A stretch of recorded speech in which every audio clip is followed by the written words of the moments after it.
মেঘালয়ৰ ঘন কুঁৱলী আৰু 150ৰো অধিক ষ্টেপ তললৈ নামি আমি পালোহি single root bridge. Hello' guys, মেঘালয়ৰ নতুন এটা ভিডিঅ'লৈ পুনৰ স্বাগতম জনাইছোঁ। আজি হ'ল মেঘালয়ৰ দ্বিতীয়টো দিন।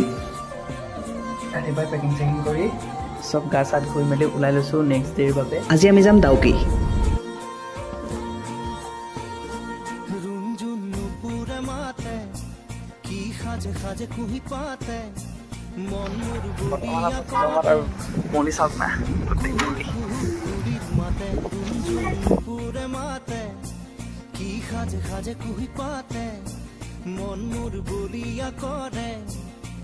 আহি ৰুমত বেগ চেগ থৈ সোমালো এখন ৰেষ্টুৰেণ্টত খাবৰ বাবে। খাই বৈ পুনৰ আহি আমি পালোহি ডাউকি ৰিভাৰ আৰু ইয়াৰ কাষতেই আছে বাংলাদেশ বৰ্ডাৰ। তাৰ পৰা আহোঁতেই দেখিলোঁ এটা ৱাটাৰফল।